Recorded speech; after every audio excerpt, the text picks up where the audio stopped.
और आइए सीधा रुख कर लेते दिल्ली विधानसभा का, जहां पर सदन की कार्यवाही जारी है।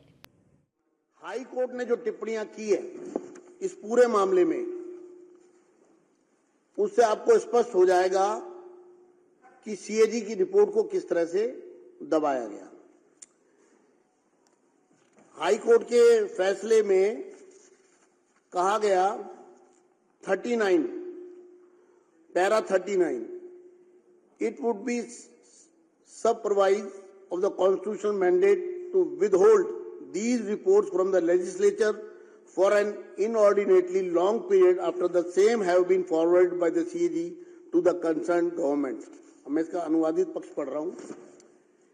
इन रिपोर्टों को सीएजी द्वारा संबंधित सरकार को भेजे जाने के बाद इन्हें विधायिका से अर्थात सदन से सदस्यों से बहुत लंबे समय तक रोके रखना संवैधानिक जनादेश के विरुद्ध होगा। यह हाई कोर्ट की टिप्पणी है। दूसरा, it is quite evident 41 para high court के फैसले का, it is quite evident that most of these CAG reports were kept pending with the respondent number 1 Delhi government, respondent number 2 Chief Minister for an inordinately long period of time। यह स्पष्ट है कि इनमें से अधिकांश CAG रिपोर्ट प्रतिवादी दिल्ली सरकार और प्रतिवादी मुख्यमंत्री के पास लंबे समय तक लंबित रखी गई। Para 43, it is also evident that the concerned respondent, Government of NCT, was remiss in forwarding the concerned CAG reports to the LG as mandated under Article 151(2) of the Constitution of India.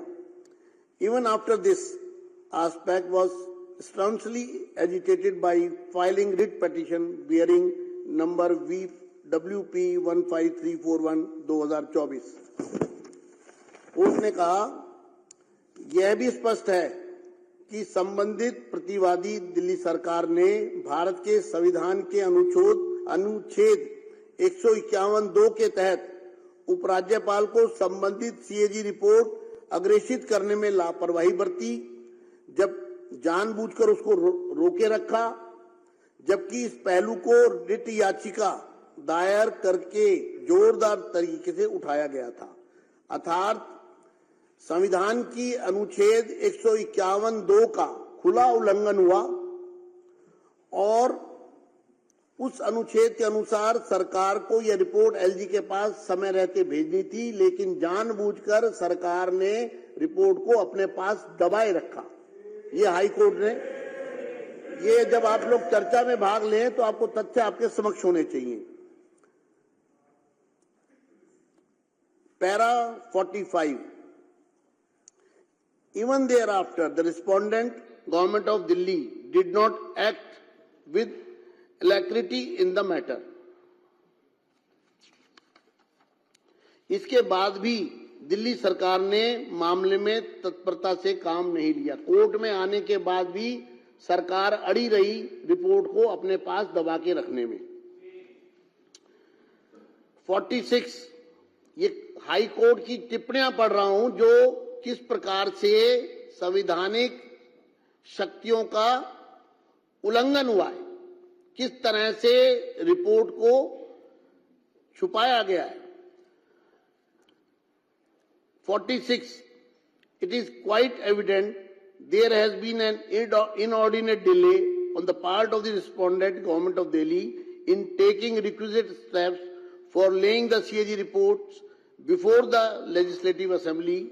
The sequence of events and the timeliness reveal a disdainful disregard by the Government of Delhi of its constitutional obligation। यह बिल्कुल स्पष्ट है, high court कहता है, यह बिल्कुल स्पष्ट है कि प्रतिवादियों दिल्ली सरकार की ओर से विधानसभा के समक्ष सीएजी रिपोर्ट रखने के लिए अपेक्षित कदम उठाने में अत्यधिक देरी की गई। घटनाओं का क्रम और समयबद्धता प्रतिवादियों राष्ट्रीय राजधानी क्षेत्र दिल्ली सरकार द्वारा अपने संवैधानिक दायित्वों के प्रति तिरस्कारपूर्ण उपेक्षा को दर्शाते हैं। अर्थात दिल्ली सरकार ने संवैधानिक दायित्वों का तिरस्कार किया, ये हाई कोर्ट की टिप्पणी में कहा गया, रिपोर्ट को पेश न करके।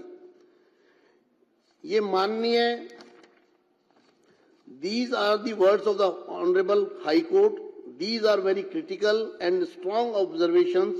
In para 49, the Honorable Court has said, it is directed that once the Legislative Assembly is constituted and summoned, pursuant to the upcoming elections, requisite steps shall be taken by the respondent, Government of Delhi, inter alia under Rule 24, 27 and 289 of the Rules of Procedure for the purpose of laying the CAG reports as expeditiously as possible.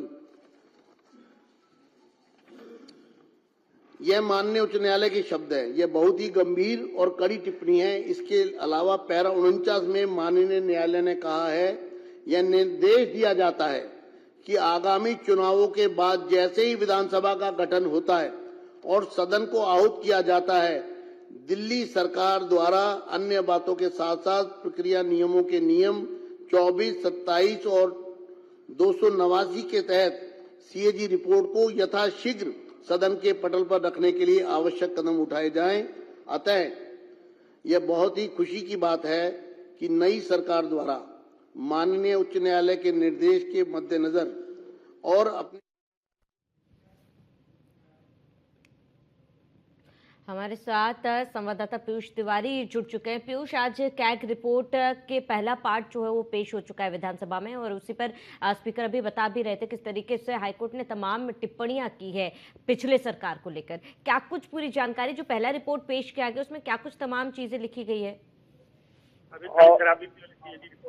बिल्कुल, अगर हम बात करें तो दिल्ली विधानसभा में CAG की report पेश की गई है और पहला भाग जो है वो कहीं न कहीं सदन में पेश किया गया है। और अभी जो जानकारी मिल रही है वो ये मिल रही है कि सबसे पहले शराब घोटाले से जुड़ी हुई रिपोर्ट को सीएम रेखा गुप्ता ने सदन के पटल पर रखा है। इसके साथ ही अगर हम बात करें तो चूंकि चरणबद्ध तरीके से ये सीएजी की रिपोर्ट है वो पेश की जानी है, इसके साथ ही चाहे तमाम जो अनियमितताएं हुई है इसको लेकर लगातार जो है आपने देखा कि जब भारतीय जनता पार्टी की सरकार नहीं थी, आम आदमी पार्टी की सरकार थी, तब भारतीय जनता पार्टी लगातार हमलावर रही थी। और ऐसे में कई महत्वपूर्ण मुद्दे हैं और कई विषयों की जो जांच है वो कहीं ना कहीं भारतीय जनता पार्टी कराना चाहती है।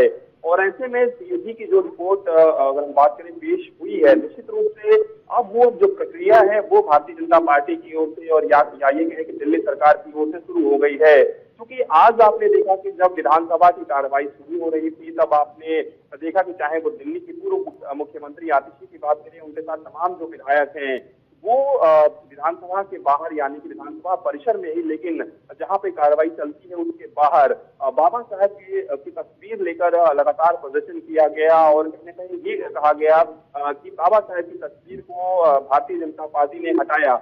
हालांकि भारतीय जनता पार्टी ने सीधे तौर पे दावा किया और यहाँ तक कि कल भी आपने देखा कि भारतीय जनता पार्टी की ओर से बाकायदा तस्वीर है, चाहे वो भगत सिंह की बात करें या बाबा साहब अम्बेडकर की बात करें, उनकी तस्वीर को बाकायदा दिखाया गया कि सीएम कार्यालय में उनकी तस्वीर मौजूद है। इसके साथ ही चूंकि आम आदमी पार्टी भी तमाम तरीके के आरोप लगा रही है, ऐसे में सीएजी रिपोर्ट की अगर हम बात करें तो सीएजी रिपोर्ट किसी एक तरीके से लेखा जोखा होगा, पारदर्शिता के रूप में एक तरीके से होगा और पूरी तरीके से पारदर्शिता के रूप में एक तरीके से जांच भी की जाएगी। तो निश्चित रूप से जिस तरीके से चाहे वो संकल्प पत्र की बात करें या फिर बीजेपी ने जिस तरीके से दावे किए थे, उसी कड़ी में इस तरीके के जो फैसले हैं वो कहीं ना कहीं अब लिए जा रहे हैं और सदन के पटल पर इस तरीके से कैग की जो रिपोर्ट है वो रखी जा रही है। हालांकि शुरुआत में जब ये कार्रवाई शुरू हुई थी तो आपने देखा कि किस तरीके से हंगामेदार ये कार्रवाई रही और ऐसे में अगर हम बात करें तो अभी भी भारतीय जनता पार्टी के तमाम जो नेता हैं, तमाम जो विधायक हैं, उनका कहना इस समय से प्रयास हो रहा था। अब लग रहा है इस मंथन के बाद मक्खन या अमृत निकलकर बाहर आ रहा है और बहुत शीघ्र इनर रिंग रोड मेरठ शहर के लिए वरदान के रूप में सड़क पर उतर जाएगी। हाँ, मेरठ का बहुत बड़ा प्रॉब्लम है जाम और उसके लिए रिंग रोड का जो मसला है बहुत समय से चल रहा है।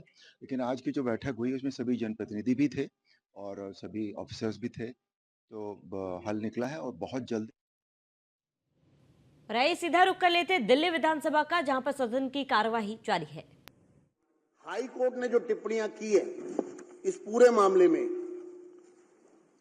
उससे आपको स्पष्ट हो जाएगा कि सीएजी की रिपोर्ट को किस तरह से दबाया गया। हाई कोर्ट के फैसले में कहा गया 39 para 39, it would be supervised of the constitutional mandate to withhold these reports from the legislature for an inordinately long period after the same have been forwarded by the CAG to the concerned government। मैं इसका अनुवादित पक्ष पढ़ रहा हूं। इन रिपोर्टों को CAG द्वारा संबंधित सरकार को भेजे जाने के बाद इन्हें विधायिका से अर्थात सदन से सदस्यों से बहुत लंबे समय तक रोके रखना संवैधानिक जनादेश के विरुद्ध होगा। यह हाई कोर्ट की टिप्पणी है। दूसरा, it is quite evident 41 para high court के फैसले का, it is quite evident that most of these CAG reports were kept pending with the respondent number 1 Delhi government, respondent number 2 chief minister for an inordinately long period of time। यह स्पष्ट है कि इनमें से अधिकांश CAG रिपोर्ट प्रतिवादी दिल्ली सरकार और प्रतिवादी मुख्यमंत्री के पास लंबे समय तक लंबित रखी गई।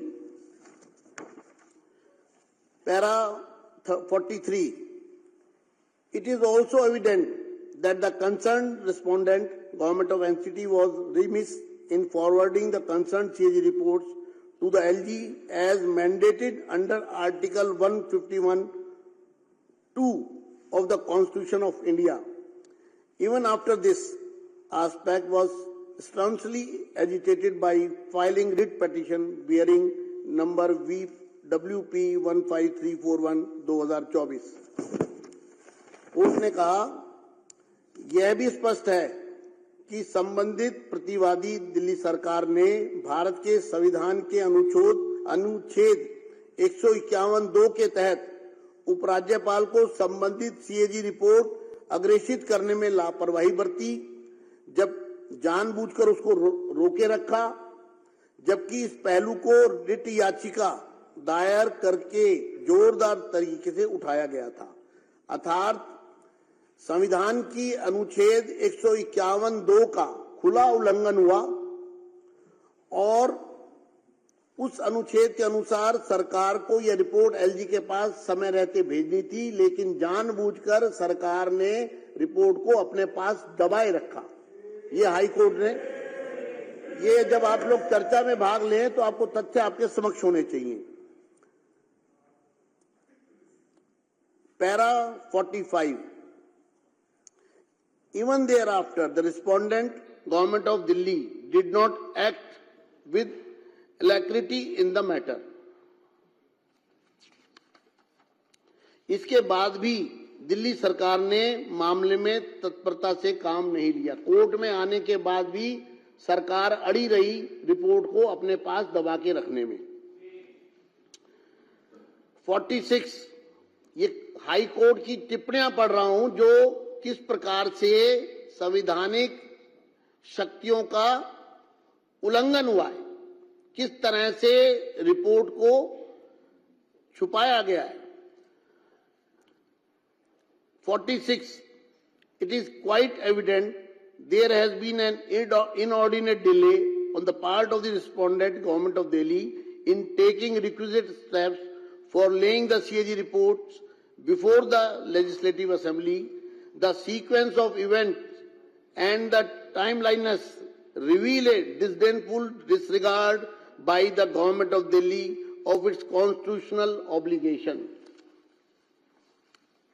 यह बिल्कुल स्पष्ट है, हाई कोर्ट कहता है, यह बिल्कुल स्पष्ट है कि प्रतिवादियों दिल्ली सरकार की ओर से विधानसभा के समक्ष सीएजी रिपोर्ट रखने के लिए अपेक्षित कदम उठाने में अत्यधिक देरी की गई। घटनाओं का क्रम और समयबद्धता प्रतिवादियों राष्ट्रीय राजधानी क्षेत्र दिल्ली सरकार द्वारा अपने संवैधानिक दायित्वों के प्रति तिरस्कारपूर्ण उपेक्षा को दर्शाते हैं। अर्थात दिल्ली सरकार ने संवैधानिक दायित्वों का तिरस्कार किया, ये हाई कोर्ट की टिप्पणी में कहा गया रिपोर्ट को पेश न करके। ये माननीय, these are the words of the Honorable High Court. These are very critical and strong observations. In para 49, the Honorable Court has said, it is directed that once the Legislative Assembly is constituted and summoned pursuant to the upcoming elections, requisite steps shall be taken by the respondent, Government of Delhi, inter alia under Rule 24, 27 and 289 of the Rules of Procedure for the purpose of laying the CAG reports as expeditiously as possible. यह माननीय उच्च न्यायालय के शब्द है। यह बहुत ही गंभीर और कड़ी टिप्पणी है। इसके अलावा पैरा 49 में माननीय न्यायालय ने कहा है, यह निर्देश दिया जाता है कि आगामी चुनावों के बाद जैसे ही विधानसभा का गठन होता है और सदन को आहूत किया जाता है, दिल्ली सरकार द्वारा अन्य बातों के साथ साथ प्रक्रिया नियमों के नियम 24, 27 और 289 के तहत सीएजी रिपोर्ट को यथाशीघ्र सदन के पटल पर रखने के लिए आवश्यक कदम उठाए जाएं। अतः यह बहुत ही खुशी की बात है कि नई सरकार द्वारा माननीय उच्च न्यायालय के निर्देश के मद्देनजर और अपने हमारे साथ संवाददाता पीयूष तिवारी जुड़ चुके हैं। पीयूष, आज कैग रिपोर्ट के पहला पार्ट जो है वो पेश हो चुका है विधानसभा में और उसी पर स्पीकर अभी बता भी रहे थे किस तरीके से हाईकोर्ट ने तमाम टिप्पणियां की है पिछले सरकार को लेकर। क्या कुछ पूरी जानकारी, जो पहला रिपोर्ट पेश किया गया उसमें क्या कुछ तमाम चीजें लिखी गई है? बिल्कुल, अगर हम बात करें तो दिल्ली विधानसभा में सीएजी की रिपोर्ट पेश की गई है और पहला भाग जो है वो कहीं न कहीं सदन में पेश किया गया है। और अभी जो जानकारी मिल रही है वो ये मिल रही है कि सबसे पहले शराब घोटाले से जुड़ी हुई रिपोर्ट को सीएम रेखा गुप्ता ने सदन के पटल पर रखा है। इसके साथ ही अगर हम बात करें तो चूंकि चरणबद्ध तरीके से ये सीएजी की रिपोर्ट है वो पेश की जानी है, इसके साथ ही चाहे तमाम जो अनियमितताएं हुई है इसको लेकर लगातार जो है आपने देखा कि जब भारतीय जनता पार्टी की सरकार नहीं थी, आम आदमी पार्टी की सरकार थी, तब भारतीय जनता पार्टी लगातार हमलावर रही थी। और ऐसे में कई महत्वपूर्ण मुद्दे हैं और कई विषयों की जो जांच है वो कहीं ना कहीं भारतीय जनता पार्टी कराना चाहती है। और ऐसे में सीएजी की जो रिपोर्ट अगर हम बात करें पेश हुई है, निश्चित रूप से अब वो जो प्रक्रिया है वो भारतीय जनता पार्टी की ओर से और या ये कहें कि दिल्ली सरकार की ओर से शुरू हो गई है। क्योंकि आज आपने देखा कि जब विधानसभा की कार्रवाई शुरू हो रही थी तब आपने देखा कि चाहे वो दिल्ली की पूर्व मुख्यमंत्री आतिशी की बात करें, उनके साथ तमाम जो विधायक हैं वो विधानसभा के बाहर यानी कि विधानसभा परिसर में ही, लेकिन जहां पे कार्रवाई चलती है उसके बाहर बाबा साहब की तस्वीर लेकर लगातार प्रदर्शन किया गया और कहीं न कहीं ये कहा गया कि बाबा साहब की तस्वीर को भारतीय जनता पार्टी ने हटाया। हालांकि भारतीय जनता पार्टी ने सीधे तौर पे दावा किया और यहाँ तक कि कल भी आपने देखा कि भारतीय जनता पार्टी की ओर से बाकायदा तस्वीर है, चाहे वो भगत सिंह की बात करें या बाबा साहब अम्बेडकर की बात करें, उनकी तस्वीर को बाकायदा दिखाया गया कि सीएम कार्यालय में उनकी तस्वीर मौजूद है। इसके साथ ही चूंकि आम आदमी पार्टी भी तमाम तरीके के आरोप लगा रही है, ऐसे में सीएजी रिपोर्ट की अगर हम बात करें तो सीएजी रिपोर्ट किसी एक तरीके से लेखा जोखा होगा, पारदर्शिता के रूप में एक तरीके से होगा और पूरी तरीके से पारदर्शिता के रूप में एक तरीके से जांच भी की जाएगी। तो निश्चित रूप से जिस तरीके से चाहे वो संकल्प पत्र की बात करें या फिर बीजेपी ने जिस तरीके से दावे किए थे, उसी कड़ी में इस तरीके के जो फैसले हैं वो कहीं ना कहीं अब लिए जा रहे हैं और सदन के पटल पर इस तरीके से कैग की जो रिपोर्ट है वो रखी जा रही है। हालांकि शुरुआत में जब ये कार्रवाई शुरू हुई थी तो आपने देखा कि किस तरीके से हंगामेदार ये कार्रवाई रही और ऐसे में अगर हम बात करें तो अभी भी भारतीय जनता पार्टी के तमाम जो नेता हैं, तमाम जो विधायक हैं, उनका कहना है कि हम चरणबद्ध तरीके से सीएजी की रिपोर्ट को कहीं ना कहीं यहाँ पर लाएंगे, यानी कि पेश करेंगे पटल पर। और ये भी जानकारी मिल रही है कि कुछ विधायकों को आज के लिए सस्पेंड किया गया है, और ये जो विधायक है वो आम आदमी पार्टी के विधायक है, जिसमें ये जानकारी मिल रही है कि नेता प्रतिपक्ष और दिल्ली के पूर्व मुख्यमंत्री आतिशी को भी सस्पेंड किया गया है, और दिन भर के लिए ये सस्पेंशन जो है वो कहीं ना कहीं रहेगा। तो निश्चित रूप से अब वो तस्वीर देखने को मिल रही है दिल्ली विधानसभा में कि किस तरीके से चाहे वो सत्ता पक्ष हो चाहे वो विपक्ष हो, अपनी अपनी बात रखते हुए नजर आ रहा है। तमाम जानकारी के लिए जुड़ने के लिए आपका बहुत बहुत शुक्रिया। चलिए इसी के साथ ही इस बुलेटिन में इतना ही। देश प्रदेश की तमाम बड़ी खबरों के लिए बने रहिए न्यूज़ 1 इंडिया के साथ।